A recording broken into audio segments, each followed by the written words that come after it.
frappé par les crues d'une violence exceptionnelle, venu dévaster une partie de notre territoire et entraîner un véritable désastre.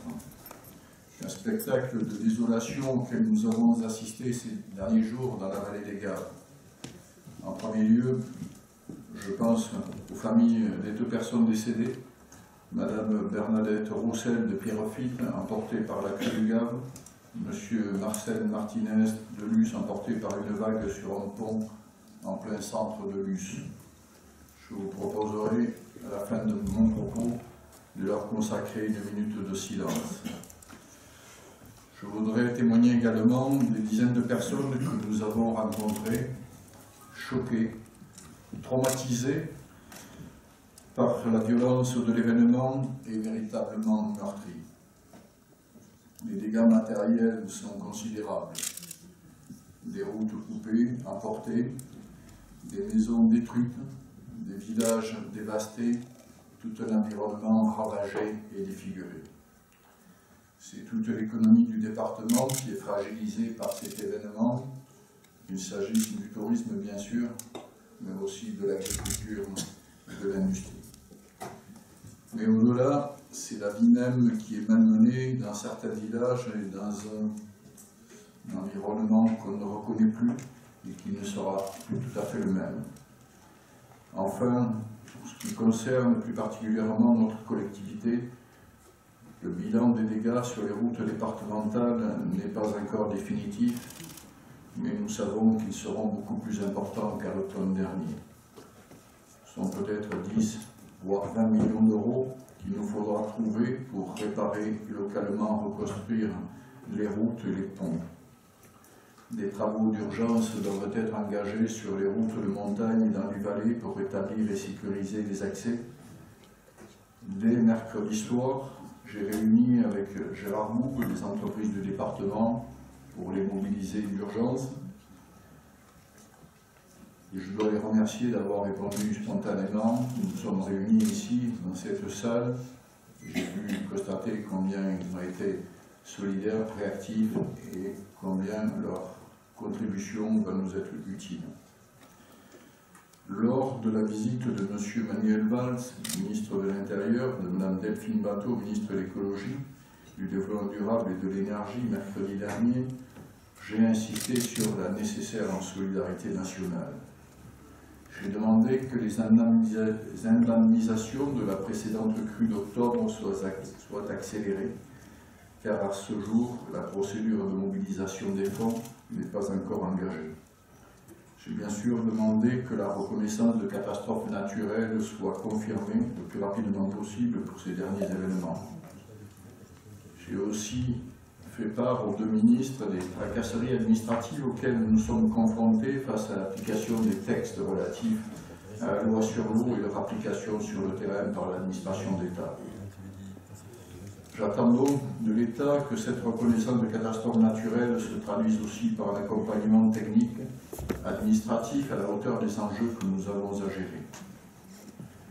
Lors de sa visite hier, le président de la République, François Hollande, a tenu des propos rassurants sur le soutien de l'État à notre département pour faire face à cet événement exceptionnel. Il prend la mesure de la difficulté pour le Conseil général. Il s'est engagé à accélérer les procédures et à apporter un soutien financier à notre collectivité. J'ai particulièrement insisté sur ce dernier aspect. Je dis que le département prendrait toutes ses responsabilités. Le maître d'ouvrage dans les domaines qui étaient de sa compétence, mais que nous ne pourrions faire face seuls à tous ces enjeux financiers sans la solidarité nationale. Je me dois d'insister auprès de vous sur le volet financier. Nous allons être contraints de mobiliser un budget important pour réparer nos infrastructures, alors que globalement nous sommes déjà dans une situation financière préoccupante, comme de très nombreux départements d'ailleurs. J'ai plaidé auprès de Manuel Valls et de Delphine Batho pour que nous puissions bénéficier de la 2e part du fonds de soutien au département, même si au vu des dossiers transmis il y a quelques mois, les Hautes-Pyrénées ne sont pas encore parmi les départements les plus fragiles. J'ai renouvelé cette requête hier matin auprès de Mme Escoffier, qui m'appelait pour témoigner aussi de sa solidarité. Et j'ai insisté pour que cette deuxième part nous soit très rapidement versée. Je s'est engagé à faire le point avec le ministre de l'Intérieur, Emmanuel Valls, et assurer de tout son soutien. Par ailleurs, je m'associe totalement aux démarches engagées par le président de l'Assemblée du département de France, de l'ADF, et le président de l'Observatoire de l'action sociale décentralisée, AUDAS, pour faire prendre conscience au gouvernement qu'il devient très urgent de trouver des solutions pérennes pour financer les allocations individuelles de solidarité dont nous avons la charge. Alors que l'État garantit l'équilibre financier de toutes les prestations autres que l'APA, la PCH ou le RSA, les départements assument depuis leur mise en œuvre progressive un déficit cumulé de 30 milliards d'euros. Le déficit de l'exercice 2012 est estimé entre 4,8 milliards et 6 milliards d'euros. L'ADF demande d'une part une compensation intégrale du financement du RSA au niveau national. D'autre part, une compensation globale pour les 3 allocations à hauteur minimum de 50% de déficit. Cette position forte traduit l'urgence à agir de la part de l'État face à de nombreux départements qui sont aujourd'hui dans une situation financière très critique et qui, faute de nouvelles ressources, vont devoir renoncer à d'autres missions de service public. Je vous rappelle que la perspective budgétaire établie par nos services pour les 3 prochaines années confirme chez nous cette tendance. En conséquence, je vous propose d'accorder notre soutien appuyé à la démarche de l'ADF afin que les discussions à venir avec le gouvernement aboutissent rapidement à un accord qui reconnaisse les efforts faits par les départements pour gérer au mieux ces allocations et rétablissent l'équité dans le financement de la solidarité nationale. Nous démontrons, grâce à la mobilisation engagée pour construire notre projet de territoire, que nous sommes prêts à remettre en question beaucoup de choses pour garantir une meilleure utilisation des fonds publics et définir les bases d'une collaboration publique-privée intelligente, efficace sur un territoire élargi. Nos efforts doivent être reconnus. Nous n'avons pas pour habitude de baisser les bras. Les habitants des Hautes-Pyrénées non plus.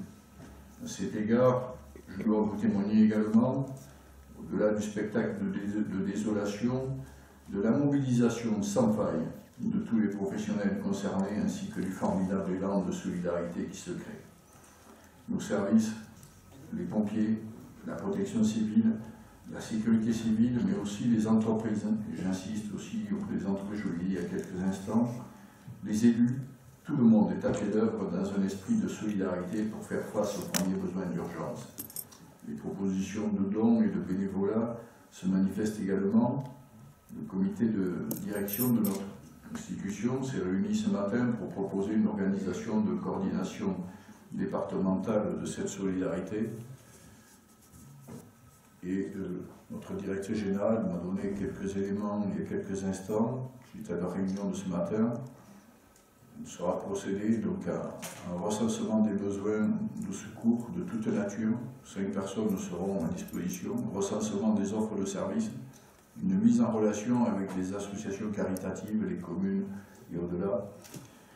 Donc un numéro sera créé, c'est un numéro spécial. Et je remercie par ailleurs le comité de direction et tous nos collaborateurs pour leur engagement dans cette démarche. Voilà, la vie reprend son cours avec toutefois en plus une exigence renouvelée d'humilité et la nécessité de concentrer notre énergie sur les vrais défis.